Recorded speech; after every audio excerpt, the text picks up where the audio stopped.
Hello my dear friends, कैसे हैं आप लोग। दोस्तों, मेरा नाम है जेपी और आप देख रहे हैं हमारा यूट्यूब चैनल ज्ञानकुंज इंस्टीट्यूट।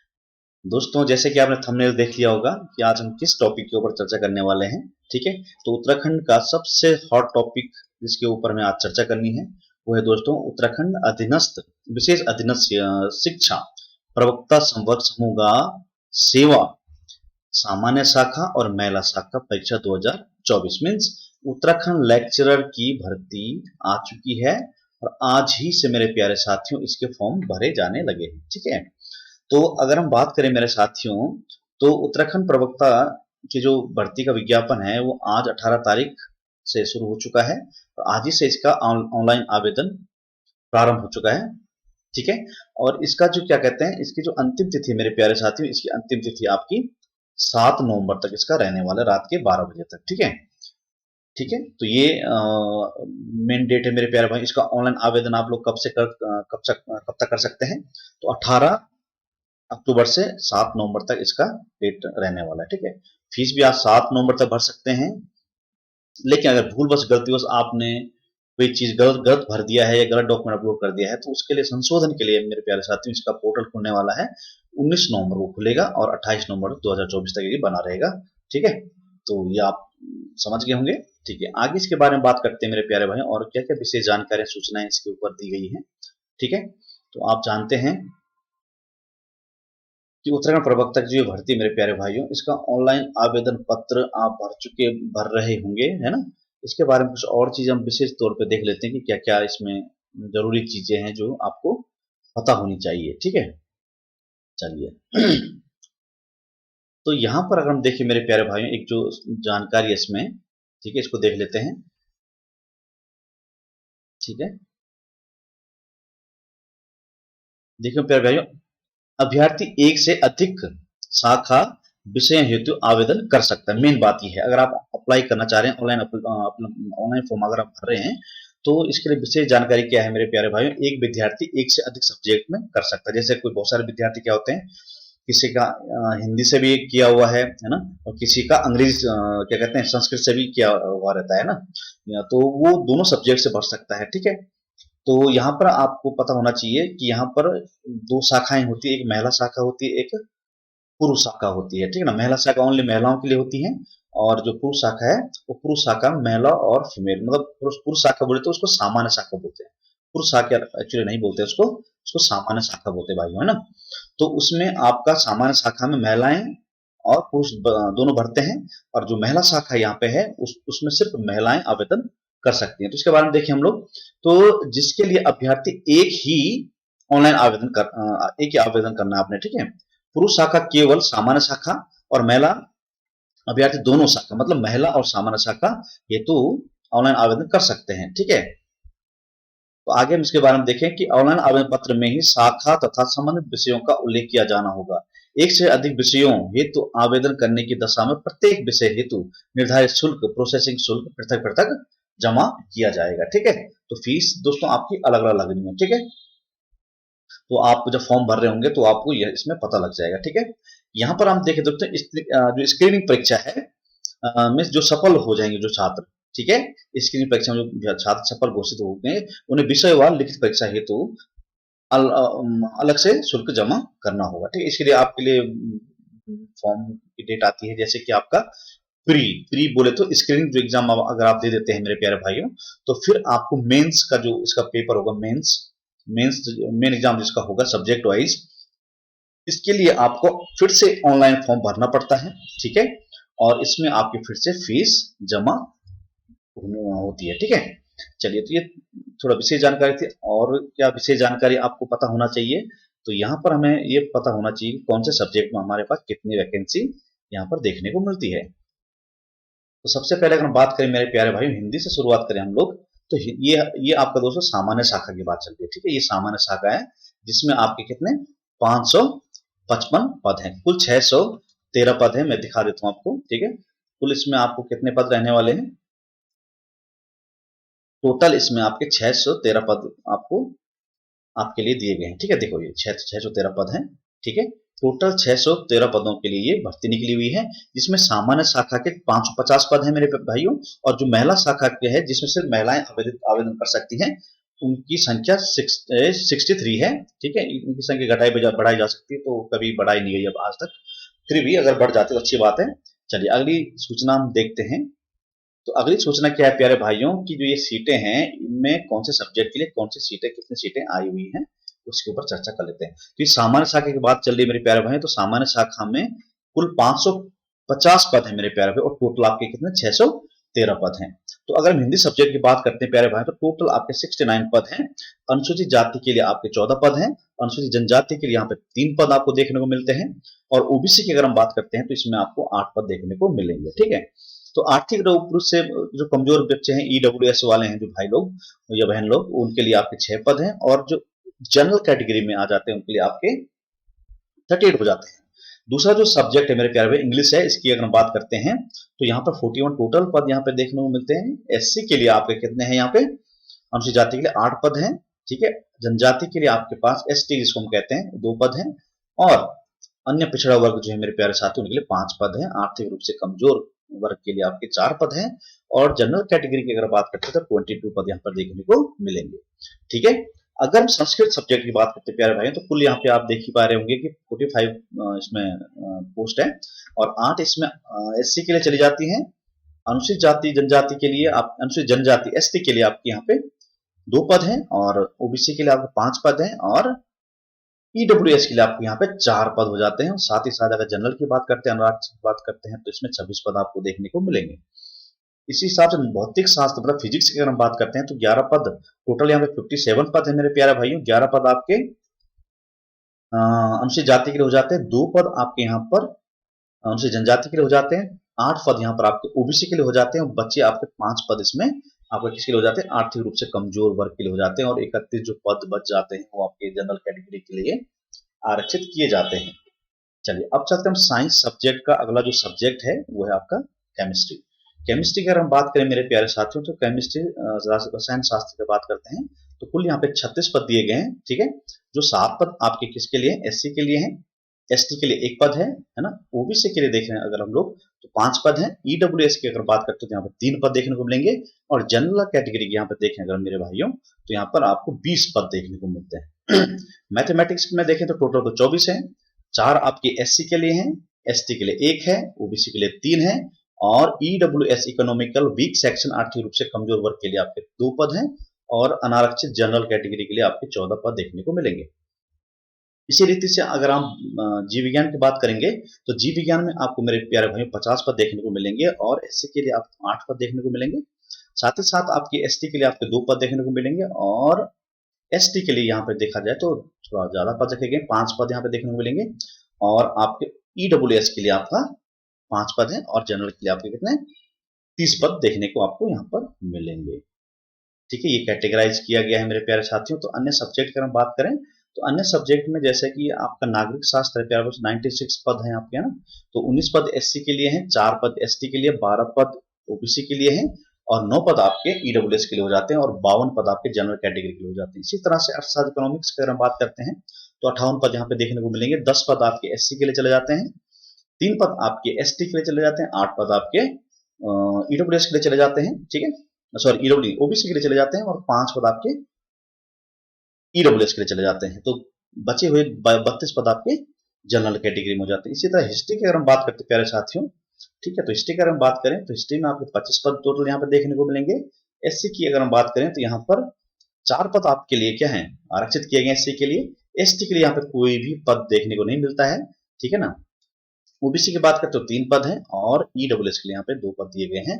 तो कुल आपके जो रिमेनिंग जो पद हैं 16 पद ये आपके जनरल कैटेगरी चले जाते हैं, ठीक है। भूगोल की बात करते हैं, जियोग्राफी देखें तो 33 पद है यहाँ पे, 6 पद आपके एससी के लिए है, 1 पद एसटी के लिए है, 6 पद आपके ओबीसी के लिए हैं, और 3 पद आपके किसके लिए हैं, ईडब्ल्यूएस के लिए हैं, ठीक है। और 17 पद आपके मेरे प्यारे साथियों किसके लिए हो जाते हैं, जनरल कैटेगरी के लिए हो जाते हैं, ठीक है। अगला पदों की अगर हम बात करें प्यारे भाई, बहुत जरूरी है आपके लिए सूचना है ना। समाजशास्त्र की बात करें तो 10 पद यहाँ पे देखने को मिलेंगे, 1 पद एससी के लिए, एसटी के लिए कोई भी पद नहीं है, ओबीसी के लिए 2 पद हैं, और ईडब्ल्यूएस के लिए 1 पद है, जनरल के लिए 6 पद है। इसी रीति से कला वर्ग की अगर बात करते हैं तो 2 पद यहाँ कुल मात्र हैं, एससी के लिए कोई पद नहीं है, एसटी के लिए कोई पद नहीं है, और आपके ओबीसी के लिए कोई पद नहीं और ईडब्ल्यूएस के लिए कोई पद नहीं, तो दो के दो आपके कहाँ चले जाते हैं, सीधा सीधा जनरल कैटेगरी में चले जाते हैं। वाणिज्य की अगर हम बात करते हैं तो टोटल 2 पद हैं, तो इसमें कहीं भी किसी वर्ग में कोई पद नहीं, सीधा ओपन है जनरल कैटेगरी के लिए, ठीक है। नागरिक शास्त्र के अगर इसमें भी 2 पद हैं, सीधा आपके जनरल कैटेगरी के लिए हो जाते हैं, बाकी किसी भी उसमें आपकी कोई श्रेणी में कोई पद नहीं है। अगर टोटल रिजर्व कैटेगरी की हम बात करें तो टोटल रिजर्व कैटेगरी के 100 पद आए हुए हैं, एससी के लिए टोटल 21 पद आए हुए हैं इस भर्ती में, 70 पद आपके ओबीसी के लिए आए हुए हैं और 49 जो वैकेंसी है मेरे प्यारे साथियों ये आई आपके ईडब्ल्यूएस के लिए, है ना। और जनरल कैटेगरी आई आपके 310 पद और टोटल ये हो जाते हैं आपके 550, ठीक है। तो ये है मेरे साथियों विषयवार इसका, ठीक है। अब हम कैटेगराइज करें इसको, तो कैटेगराइज आप इसको देख ही सकते हैं कि कितने कितने पद यहाँ पे देखने को मिलते हैं। कुछ सब्जेक्ट की बात करें तो ये मैंने देख ही लिया है ना, तो ये आप देख सकते हैं इसको, ठीक है। आप इसका हो सके तो आप इसका स्क्रीनशॉट ले लीजिए, ठीक है। ये आपका क्या है साथियों, कैटेगराइज किया गया, महिला के लिए कितनी है, ओबीसी के लिए कितना है, इसके लिए क्या है, ठीक है। अगली स्लाइड में चलते हैं हम लोग। तो अगली स्लाइड में कुछ खास नहीं है, अगली इसके बाद देखते हैं, ये आपका महिला शाखा में हो जाता है ना। तो इस महिला शाखा के थोड़ा और हम देख लेते हैं यहाँ पे, ठीक है। तो महिला शाखा में मेरे प्यारे साथियों देखेंगे आप लोग तो यहाँ पर आप देख रहे होंगे कि हिंदी के लिए यहाँ पे 2 पद दिए, देखो ये आपके महिला शाखा के लिए जिसमें सिर्फ फीमेल कैंडिडेट अप्लाई करती हैं, ठीक है ना। तो 63 पद यहाँ पे देखने को मिलेंगे। हिंदी की बात करते हैं 2 पद है मात्र, वो भी आपके किसके लिए है, जनरल वुमेन के लिए, ठीक है ना। अंग्रेजी के आपके 13 पद है, एक आपका अनुसूचित जाति के लिए, बाकी किसी के लिए नहीं है। ईडब्ल्यूएस के लिए 1 पद आ जाता है, 11 पद आपके जनरल कैटेगरी में चले जाते हैं। भौतिक शास्त्र में 7 पद है महिलाओं, एससी के लिए कुछ नहीं है, एसटी के लिए भी नहीं है, ओबीसी के लिए 1 पद आ जाता है और ईडब्ल्यूएस के लिए कोई भी पद यहाँ पे नहीं है और 6 पद आपके अनारक्षित हैं। रसायन शास्त्र की मैं बात करें केवल 2 पद यहाँ पे आए हुए हैं, एससी और एसटी के लिए कोई पद नहीं है, 1 पद आपका पिछड़ा वर्ग के लिए है, ईडब्ल्यूएस के लिए कोई पद नहीं है, जनरल के लिए 1 पद है, ठीक है। इसी रीति से अगर हम अंग्रेजी की बात गणित की बात करते हैं प्यारे भाइयों, तो 5 पद यहाँ पे देखने को मिलेंगे। एससी के लिए आपको कोई पद नहीं दिखेगा, एसटी के लिए भी कोई पद नहीं दिखेगा, आपको दिखेगा एक ओबीसी के लिए, ईडब्ल्यूएस के कोई पद नहीं, 4 पद आपको कहाँ चले जाते हैं, जनरल कैटेगरी में चले जाते हैं। जीव विज्ञान की बात करते हैं तो 2 पद यहाँ पे देखने को मिलेंगे। तो इनमें एससी और एसटी के लिए कोई भी वैकेंसी और ओबीसी के लिए भी यहाँ पे कोई भी वैकेंसी नहीं है, ईडब्ल्यूएस के लिए भी कोई वैकेंसी नहीं है। ये दोनों के दोनों पद आपके सीधे ओबीसी के लिए हैं, सॉरी जनरल कैटेगरी के लिए है। नागरिक शास्त्र की अगर हम बात करते हैं तो इसमें आपका सीधा सीधा ये जनरल कैटेगरी के लिए सारे के सारे पद हैं, और अन्य किसी भी कैटेगरी में इसमें कोई सब वो नहीं है ना।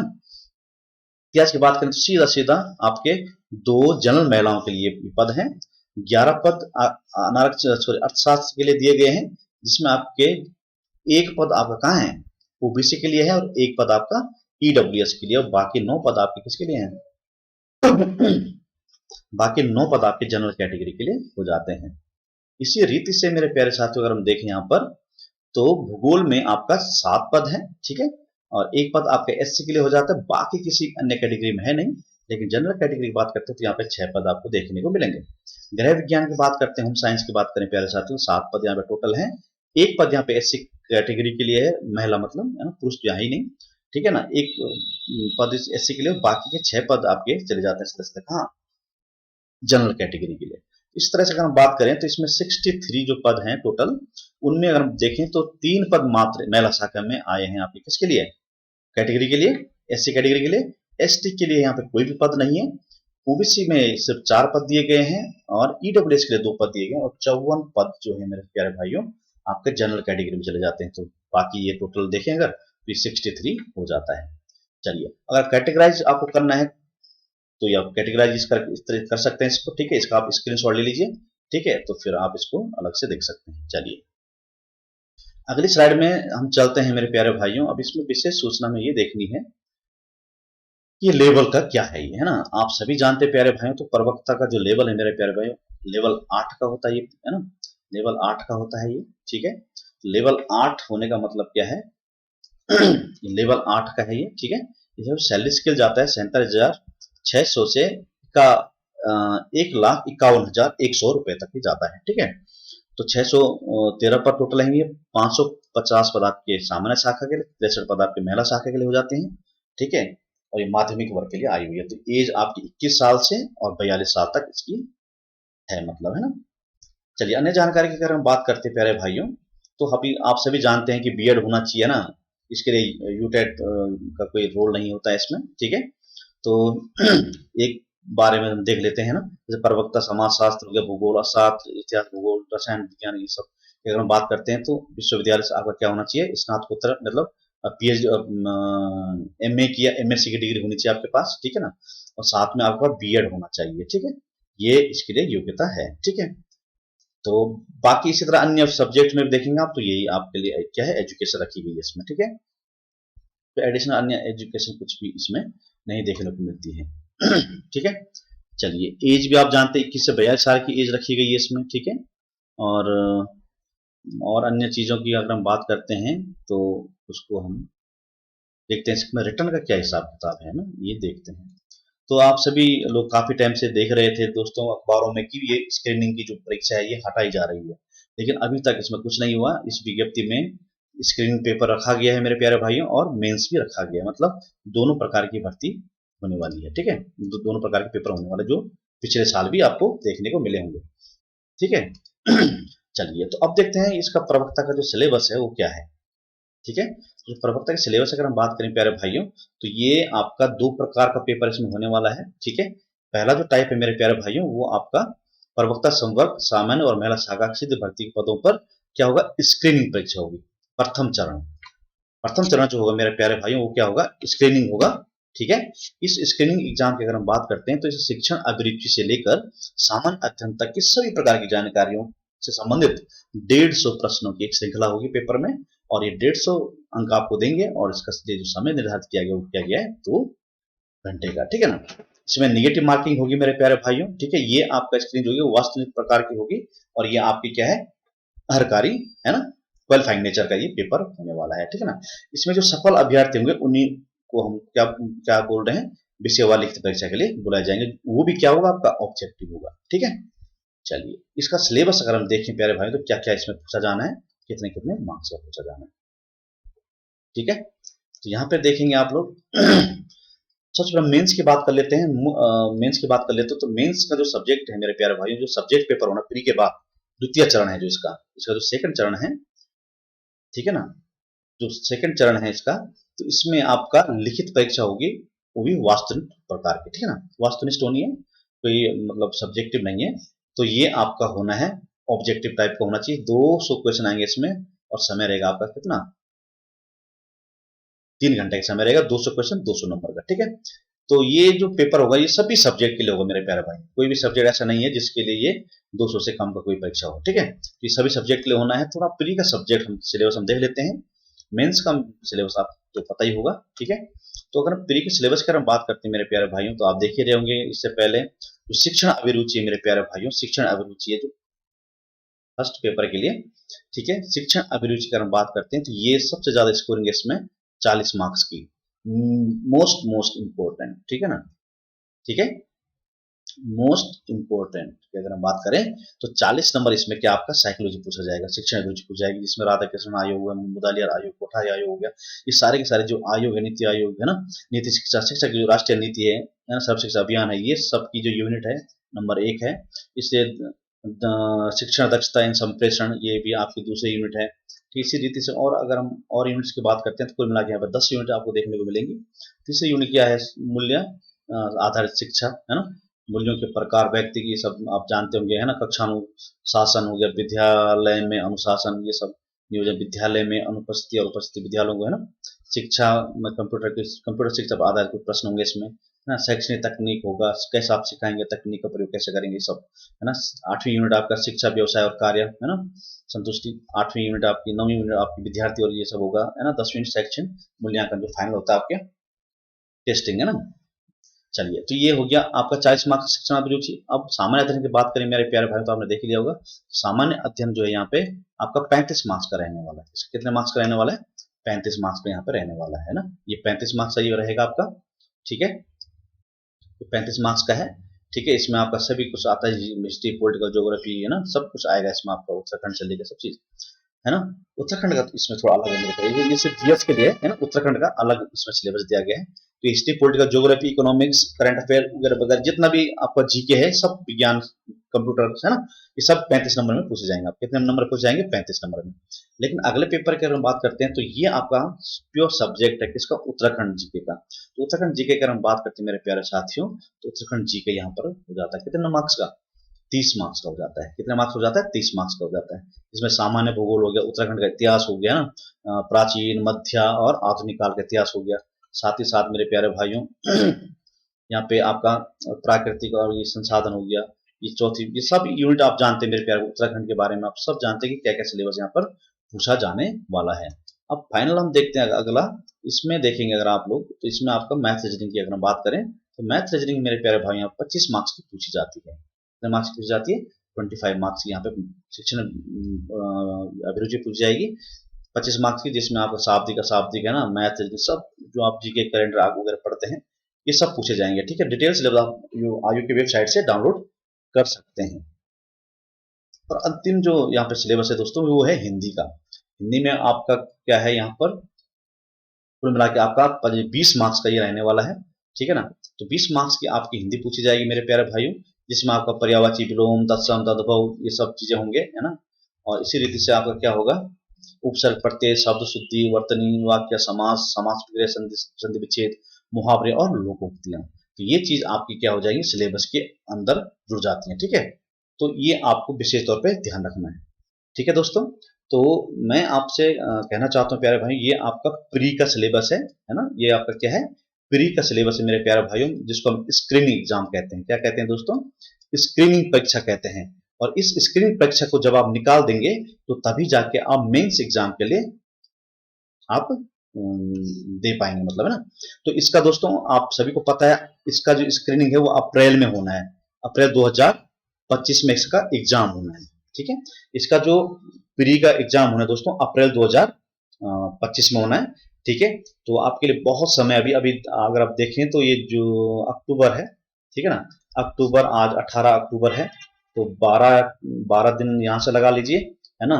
फिर नवंबर का महीना है, दिसंबर है ना, और फिर आपका जनवरी है, फरवरी है, मार्च है, फिर अप्रैल है। तो देखेंगे अगर 12 दिन हो गए तो 1 2 3 4 5 लगभग 6 महीने का पूरा समय मेरे प्यारे भाइयों, 6 मंथ का समय आपके लिए मोर देन सफिशिएंट है। स्क्रीनिंग के साथ साथ आप यहाँ पर मेरे प्यारे भाइयों मेंस की प्रिपरेशन भी कर सकते हैं आराम से। आ रही बात समझ में? तो ऐसा समय को डिवाइड कीजिए मेरे प्यारे भाइयों कि आप स्क्रीनिंग की तैयारी के साथ साथ मेंस को भी आप पूरा समय दे सकें। वैसे हमें पता है दोस्तों कि आप लोग क्या कर रहे हैं, काफी समय पहले से कोचिंग कर रहे होंगे, शायद स्क्रीनिंग के एग्जाम की प्रिपरेशन कर रहे हैं।